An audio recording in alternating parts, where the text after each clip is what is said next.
তরুণী চিকিৎসককে ধর্ষণ এবং খুনের ঘটনায় যাবজ্জীবন দোষী সাব্যস্ত করা হয় কলকাতা পুলিশের সিভিক ভলেন্টিয়ার সঞ্জয় রায়কে। আমৃত্যু কারাবাসের সাজা শোনালেন বিচারক অনির্বাণ দাস। নির্যাতিতার পরিবারকে 17 লক্ষ টাকা ক্ষতিপূরণ দিতে হবে রাজ্য সরকারকে, এমনই নির্দেশ আদালতের।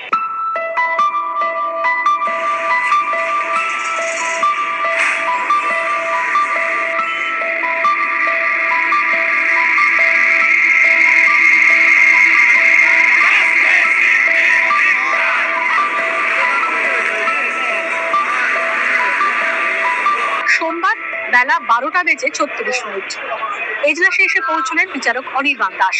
আসার পরেই তিনি সঞ্জয়কে আদালত কক্ষে নিয়ে আসার নির্দেশ দেন।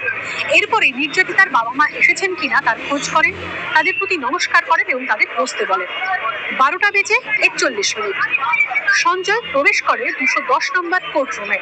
তার পরনে ছিল গোলাপি রঙের জামা, কমলা রঙের হুডি এবং ছাই রঙের শীত পোশাক এবং সঙ্গে সবুজ প্যান্ট। শুরু হয় সওয়াল জবাব। সঞ্জয় রায়ের উদ্দেশ্যে বিচারক অনির্বাণ দাস বলেন, আগের দিন বলেছি আপনার সব দোষ প্রমাণিত, যে যে ধারায় দোষী সাব্যস্ত তার কি কি সাজা সেটাও জানিয়েছি। বিচারকের কথা শোনার পর সঞ্জয় বলেন, আমি ধর্ষণ খুন করিনি, আমি কিছু করিনি, আমায় কোথাও কোনো কিছু বলতে দেওয়া হয়নি, আমাকে খুব মেরেছে, যেখানে সেখানে সই করিয়ে নিয়েছে, মেডিকেল করতে নিয়ে গিয়ে বিভিন্ন জায়গায় ঘুরিয়ে আমার মেডিকেল করেনি সিবিআই, আমাকে ফাঁসানো হয়েছে। সঞ্জয়ের কথা শোনার পর বিচারক অনির্বাণ দাস বলেন, এর আগে আপনাকে 3 ঘন্টা সময় দেওয়া হয়েছিল, আপনি যা যা বলেছেন শুনেছি, যা যা তথ্য প্রমাণ পেয়েছি, আমার মনে হয়েছে আপনিই দোষী। আজ শুধু শাস্তি নিয়ে কথা শুনবো। আপনার বাড়িতে কে কে আছেন, যোগাযোগ আছে, মামলা চলাকালীন কেউ যোগাযোগ করেছেন?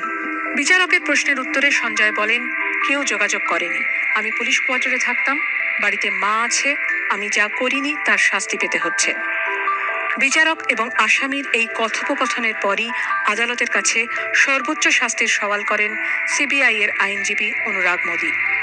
বিচারক অনির্বাণ দাসকে অনুরাগ মোদী বলেন, একজন তরুণী চিকিৎসক 36 ঘন্টা কাজ করেছেন, সরকারি হাসপাতালে এমন ঘটনা ঘটেছে, এই ঘটনায় গোটা দেশ নড়ে গিয়েছে, বিরলের চেয়েও বিরলতম ঘটনা। আরজি করের ঘটনায় বাবা মায়েরা শঙ্কিত, উচ্চশিক্ষার জন্য বাইরে পাঠাতে ভয় পাবে, সমাজের এই ভয় কাটাতে সর্বোচ্চ শাস্তি চাই। সঞ্জয়ের শাস্তি লাঘব করতে শেষ চেষ্টা করেন সঞ্জয় রায়ের আইনজীবী কবিতা সরকার এবং সেজুতি চক্রবর্তী।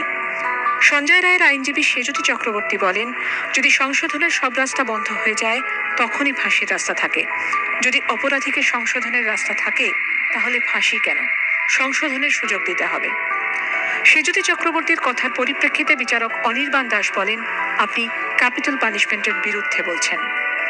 এরপর সঞ্জয় রায়ের আইনজীবীকে বলতে শোনা যায়, ওকে বাঁচানোর এটাই শেষ সুযোগ, পৃথিবী থেকে সরিয়ে দিলে আর সংশোধনের সুযোগ থাকে না, আপনি যা খুশি সাজা দিন, মৃত্যুদণ্ড দেবেন না। এরপর বিচারকের কাছে সঞ্জয়ের সর্বোচ্চ শাস্তির আর্জি জানান পরিবারের আইনজীবী রাজদীপ হালদার এবং অমর্ত্য দে। পরিবারের আইনজীবী বলেন, নির্যাতিতার পরিবার সর্বোচ্চ শাস্তি চায়, খুব দ্রুত বিচার প্রক্রিয়া সম্পন্ন হয়েছে, দীর্ঘদিন ধরে প্রক্রিয়া চলেনি, যেখানে আসামির মানসিক অবস্থা খারাপ হওয়ার সম্ভাবনা থাকবে, তাই সর্বোচ্চ শাস্তি দিতে হবে। পাল্টা সঞ্জয় রায়ের আইনজীবী বলেন, বিচার এখনো শেষ হয়নি। সঞ্জয় রায়ের আইনজীবীর উদ্দেশ্যে বিচারক বলেন, পরস্পর বিরোধী কথা বলছেন। সওয়াল জবাব শেষে বিচারক অনির্বাণ দাস বলেন, 2:45 সাজা ঘোষণা করব, এজলাস ফাঁকা করে দিন, বিচার লিখব। সমস্ত সওয়াল জবাব শেষে দুপুর তখন 1:17 সঞ্জয় রায়কে আদালত কক্ষ থেকে বের করা হয় এবং তারপরেই বন্ধ হয়ে যায় আদালত কক্ষের দরজা। 2:35 আবার খোলা হয় অনির্বাণ দাসের এজলাস। অনির্বাণ দাস বিচারক এজলাসে আসেন তখন 2:45 সঞ্জয় রায়কে নিয়ে আসা হয় এবং আরজি করের নিহত তরুণী চিকিৎসকের ধর্ষণ এবং খুনের মামলায় দোষী সাব্যস্ত সিভিক ভলেন্টিয়ার সঞ্জয় রায়কে আমৃত্যু কারাবাসের সাজা ঘোষণা করেন অনির্বাণ দাস। তখনই সেন্টেন্স দেওয়া হবে যখন আর কোনো অল্টারনেটিভ পানিশমেন্টের আর কোনো কার্যকারিতা নেই। জজ সাহেব এসে বললেন যে ডেথ পেনাল্টি দিচ্ছেন না। আজ সারা দেশের নজর ছিল শিয়ালদহ আদালতের দিকে। আরজিকর হাসপাতালে তরুণী চিকিৎসকের ধর্ষণ এবং খুনের ঘটনায় কি রায় দেয় নিম্ন আদালত, সেদিকেই তাকিয়েছিলেন সকলেই। সোমবার দুপুর 2:45 আরজিকর হাসপাতালে খুন ও ধর্ষণের ঘটনায় সঞ্জয় রায়ের সাজা ঘোষণা করে শিয়ালদহ আদালত। একই অপরাধে জয়নগর এবং গুড়াতে দোষীদের ফাঁসির সাজা দেওয়া হয়, এক্ষেত্রে তা হয়নি।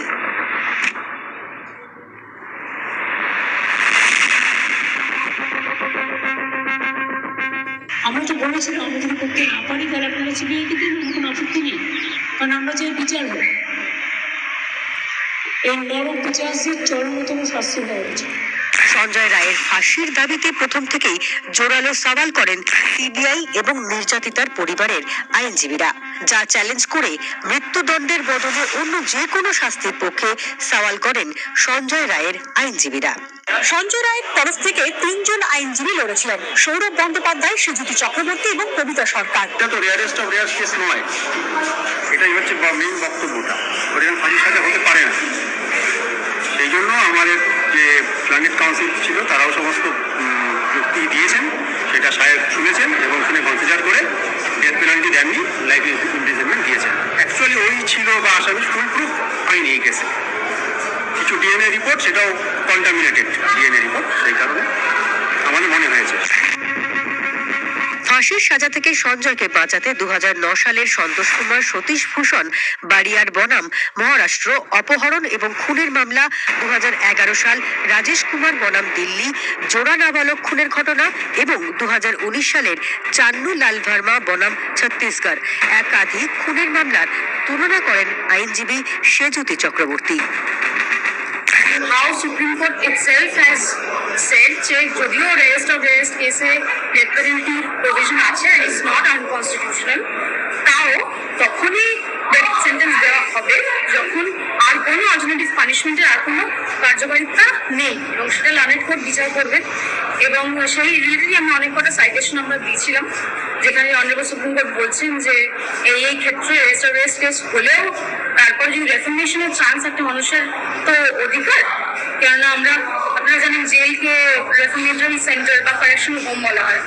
তো এখন জেলের সংজ্ঞাটাই ওটা হয়ে গেছে যে ওইটা একটা জায়গা যেখানে মানুষের সংশোধন হওয়ার একটা সুযোগ দেওয়ার জন্য জেলে পাঠানো হয়। জজ সাহেব এসে বললেন যে ডেথ পেনাল্টি দিচ্ছেন না, আমাদের সাবমিশনটা কনসিডার করা হয়েছে এবং আমাদের জাজমেন্টগুলো কনসিডার করা হয়েছে এবং লানেট কোর্ট বললেন যে এটা রেয়ারেস্ট অফ রেয়ার কেস নয় এবং তাই জন্য হাইয়েস্ট যে সাজাটা দেওয়া হয়েছে that is life in prison. রায়ে হতাশ নির্যাতিতার পরিবার, আগামী দিনে আরো বড় আইনি লড়াইয়ের পথে তারা যাবেন কিনা সে নিয়েও রয়েছে ধোঁয়াশা। সঞ্জয় রায় বরাবরই নিজেকে নির্দোষ দাবি করেছে। আদালতের এই সাজা ঘোষণার পর কি উচ্চ আদালতের যাওয়ার কথা ভাববে আরজিকরের একমাত্র দোষী বা তার আইনজীবীরা? যে কোনো অ্যাকিউজড যে কনভিক্ট হচ্ছে তার রাইট থাকে ওপরে আপিল কোর্টে যাওয়ার, তো ডেফিনেটলি উনি আপিলটা করবেন।